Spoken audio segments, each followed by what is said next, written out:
एक साहब आपसे आगाज़ करना चाहूँगा। एहतजाजी तहरीक का हम काफ़ी अरसे से सुन रहे हैं। गालिबन ईद उल अज़हा से पहले ये कहा गया था कि ईद के बाद तहरीक चलेगी। अब वो डिले होती होती 5 अगस्त का जब ऐलान हुआ और हलीमा खान साहिबा ने कहा कि पीक पर पहुँचाएँगे 5 अगस्त को इस तहरीक को, तो गंडापुर साहब ने 90 रोज़ का ऐलान कर दिया। पार्टी का जो बयानिया है उसमें क्लैरिटी की कमी है या कंसेंसस नहीं है। आलिया हमज़ा साहिबा के साथ जो हुआ वो भी आपने गालिबन देखा होगा। तो क्या समझते हैं कि ये जो एहतजाज करने का प्लान हो रहा है ये सिर्फ ख़बरों की हद तक है या ऑन ग्राउंड भी कुछ करने की कैपेसिटी है इस करंट लीडरशिप में तहरीक इंसाफ की? बहुत शुक्रिया। बेसिकली तो मेरे ख्याल में कोऑर्डिनेशन की कमी भी है और नेचुरली गंडापुर साहब ने थोड़ी सी अपने आप को इसी किया, अपनी गवर्नमेंट को इसी किया और वो तहरीक लेके पंजाब और लाहौर में आ गए और नेचुरली जो इनको रिस्पांस पंजाब से या बाकी प्रोविंस से चाहिए वो तो शायद नहीं मिल रहा, इसीलिए उन्होंने इसको पोस्टपोन भी किया। तहरीक के कुछ जो भी तारीख पॉलिटिकली चले उसके कुछ मकासद होते हैं। यहाँ मकासद बहुत ही हमें मशकूक टाइप के हैं कि जी बानी को रिहा कर दिया जाए, तो वो तो नेचुरली नहीं हो सकता। वो कोर्ट के ज़रिए जो रिलीफ मिलेगा और जो भी ये ऐलानात कर रहे हैं 5 अगस्त के और 90 दिन के, नेचुरली इनको पता है कि इस तारीख में लोगों ने उस तरीके से शिरकत नहीं करनी। अभी हालात कुछ पॉलिटिकली स्टेबल हुए हैं और वो ये समझ रहे हैं कि हमें इग्नोर कर दिया गया और हम बिल्कुल लेफ्ट ओवर हो गए, जिसमें कि काफ़ी हद तक हकीकत भी है। तो मैं ये समझता हूँ कि इस तारीख का ना तो कोई सिरे से कोई ऐसा वजूद नहीं होगा सिवाय बयानात की हद तक, और पब्लिक उस तरीके से पार्टिसिपेट भी नहीं करेगी जब तक आप उसके कोई वाज़ेह मकासद को आवाम के सामने ना रखें। केसेस जो हैं और जिन केसेस में वो अंदर हैं और जो बाकी अंडर ट्रायल हैं नेचुरली वो क्रिमिनल नौयत के हैं और उसमें बज़ाहिरन तो काफ़ी चीज़ें वाज़ेह है कि वो केस जो है वो ठीक लग रहे हैं। इन्होंने तोशाखाना केस हो, तोशाखाना 1 हो या जो 190 मिलियन पाउंड के जो केसेस हैं बड़े क्लियर हैं, उसमें क्लैरिटी इस हद तक है कि इनके पास जवाब देने के लिए नहीं है। अभी जो प्रोसिक्यूशन गई बानी से पोलोग्राफिक टेस्ट लेने के लिए, अगर ये इतना ही मुर्शिद सच पे है तो उसको टेस्ट देने में क्या एतराज़ हो सकता था। अच्छा, तो नेचुरली क्योंकि मुर्शिद जो है वो आधे घंटे में अपनी गुफ्तगू से बदल जाते हैं, इसीलिए दुनिया उन पे ट्रस्ट भी नहीं करती। और वो नहीं तो मेघ साहब ये गंडापुर साहब जो कह रहे हैं कि अगर 90 रोज़ में कुछ ना कर पाए सियासत छोड़ देंगे, तो ये हाई स्टेक गेम नहीं बन गई उनके लिए भी? इसके बाद कौन ट्रस्ट करेगा उनको अगर कुछ ना कर पाए तो? ये बयानाती की हद तक है, कौन सियासत छोड़ता है कौन उहदे छोड़ता है, हमारे यहाँ तो ये रवायत ही नहीं है। जो कहा 90 दिन में लोग भी भूल जाते हैं और ये हुक्मरान ऐसे हैं कि कह के अपनी बात पे तो कभी पूरा उतरे नहीं। अगर उतरते तो मुल्क की यह हालत ना होती और सियासत की यह हालत ना होती जो आज आप देख रहे हैं। तो मैं ये समझता हूँ 90 दिन के बाद भी कुछ नहीं होना, सारे पुरानी सैलरी पे ही काम करेंगे और बयान देते रहेंगे। ठीक है। पराचा साहब, ये अंदरूनी इख्तलाफात ही आपको सबसे बड़ा मसला लगते हैं पीटीआई के राह में, या फिर स्पेस नहीं है? अब चूँकि एक और मिसाल आप ले लीजिए, पख्तूनख्वा की जो असम्बली है, अब मखसूस नशस्तों पर जो अरकान मुंतखब हुए उनकी हल्फ बर्दारी मुकम्मल नहीं हो रही। अगर वो टाइमली नहीं होती तो एक क्राइसिस पैदा हो जाएगा, लेकिन उसमें भी गालिबन यही कहा जा रहा है कि ये उस तरह से कैरी आउट नहीं हो सकेगी पीटीआई की फेवर में। और आगे सेनेट के जो इंतखाबात हैं पख्तूनख्वा के लिए, वो भी एक बड़ा क्वेश्चन मार्क है कि सारी अपोजिशन ने मिल के उसको कंटेस्ट करने का फ़ैसला कर लिया है।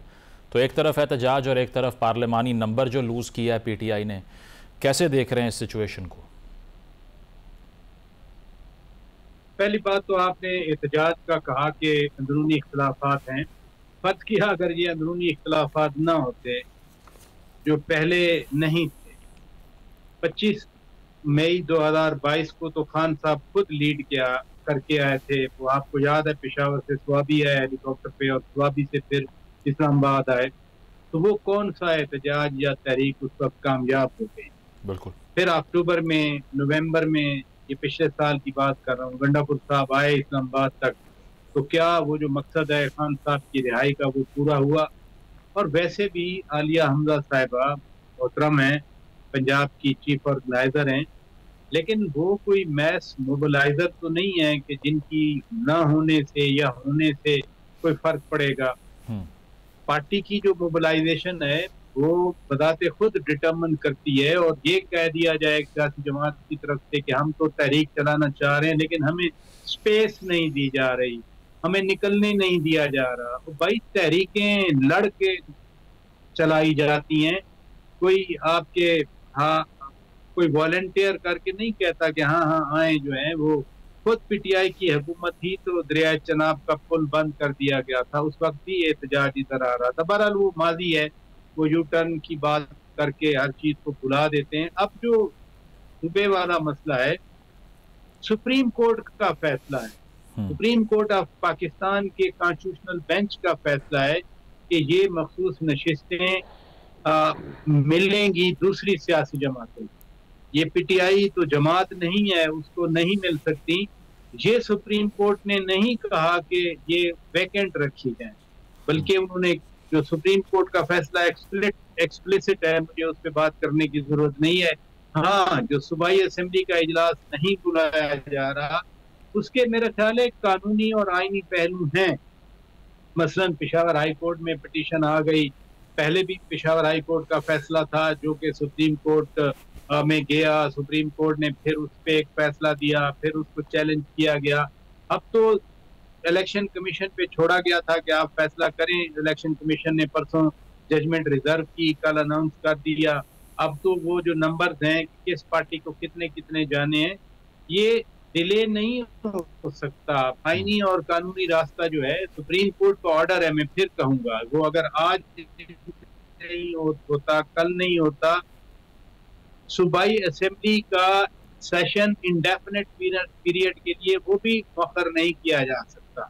इसलिए जो यहाँ कुछ विस्पर है इस्लामाबाद में कि अगर सूबाई असेंबली का इजलास नहीं बुलाया गया, इन मखसूस नशिस्तों के जो अहल लोग करार पाए उनका अगर वोट नहीं होता, तो फिर हो सकता है कि 21 जुलाई का जो सेनेट का इलेक्शन है केपी में खास तौर पर, हो सकता है, मैं कंफर्म नहीं कर रहा अभी आपको, हो सकता है कि फिर वो ना हो इलेक्शन। अच्छा। वो एक्सटेंड हो जाए, क्योंकि जब नंबर हैं और वो नंबर पूरे नहीं हो रहे, एक तो ये है ना कि सीटें खाली होती हैं, उनका फैसला ना किया जा चुका होता। अब तो बिल्कुल बदनीयती होगी to bar these newly designated member कि वो अपना हक राय दही इस्तेमाल न कर सके।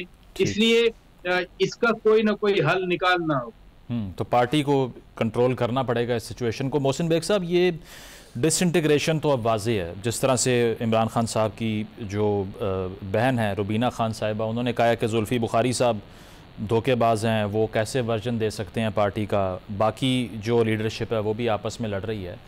क्या इससे हम ये समझें कि ये रिकवरी की तरफ जा ही नहीं सकती पार्टी? माजी में ये वक्त जो है दीगर पार्टीज़ पर भी आया, पीपल्स पार्टी पैट्रियट्स बनी, मुस्लिम लीग नवाज से काफ लीग निकली, लेकिन वो दोबारा इंटीग्रेट होने में कामयाब हुई। गवर्नमेंट भी बनाई 2008 में पीपल्स पार्टी ने, 13 में नून लीग ने बनाई। तो पीटीआई के केस को आप कैसे देख रहे हैं हिस्टोरिकली कि अगर फिल वक्त डिसइंटीग्रेशन है भी तो वो शायद इसीलिए है कि खान साहब जेल में हैं, वो जब बाहर आएंगे ये सब ख़त्म हो जाएगा। Do you agree?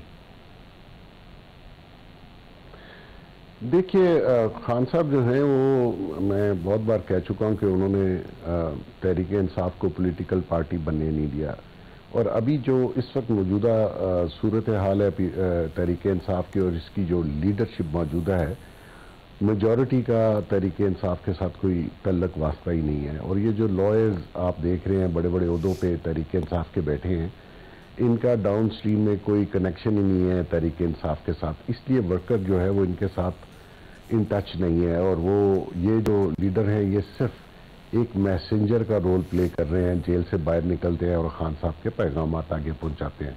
अगर आपने तहरीक चलानी हो तो नेचुरली लीडरशिप को खुद निकलना पड़ता है। आपने माजी में जो पराचा साहब ने भी कहा, जितनी बार ये तहरीक लाए उसमें लीडरशिप गायब थी, सिर्फ गंडापुर इसलिए कि वो अपनी जो पोजीशन है, सरकारी ओहदा है, उसकी वजह से वो इस्लामाबाद आए और फिर वो किन रास्तों से भाग के गए, और जो उन्होंने कहा मैं इतने ज़िले फिर के आया हूँ, तो नेचुरली उनको एक छोटा सा मार्जिन दिया गया सरकार की तरफ से या रियासत की तरफ से। तो ऐसे में ये क्योंकि पार्टी थी नहीं और अब तो बिल्कुल ही नहीं है, और इसमें सब कसूर जो है वो इस बानी का है। वो अपनी मर्जी से जब आप एक फैन क्लब को चलाना चाहे तो नेचुरली वो पॉलिटिकली चल नहीं पाती। ऐसी सूरत में जो अभी जो इजलास नहीं बुला रहे तो उसके कॉन्सिक्वेंस बड़े सख्त होंगे। नेचुरली इनको पता है कि जो लोग एमपीए अपॉर्चुनिस्ट आए इस इलेक्शन में जीत के, और ये मैं आपको बताऊं हिस्टोरिकली जो केपी असम्बली है ये 2 बार सेनेट के लोगों को इलेक्ट करेगी। हिस्टोरिकली बड़ा कम हुआ है क्योंकि एक ही टेन्योर में एक असम्बली सेनेट के मेंबरान को इलेक्ट करती है, लेकिन इस बार 2 होने हैं। तो नेचुरली उनके लिए पहले भी माजी में भी बहुत से तरीके इंसाफ के लोगों ने पैसे लिए, और आपको अगर याद हो तो खान साहब ने 20 एमपीएस को प्रूफ के साथ अपनी पार्टी से निकाल दिया जिन्होंने सेनेट इलेक्शन में पैसे लिए थे। और अब भी मैं आज भी आपको बता दूं कि बहुत सारे पैसे एडवांस में दुनिया ले चुकी हुई है, और इनको पता है कि जब सेनेट का इलेक्शन होगा इनके 5 या 7 मेंबर बनने थे वो नहीं बन पाएंगे अनटिल कि वो जो इनके तरीके इंसाफ के सेनेट के कैंडिडेट है वो भी मुकाबले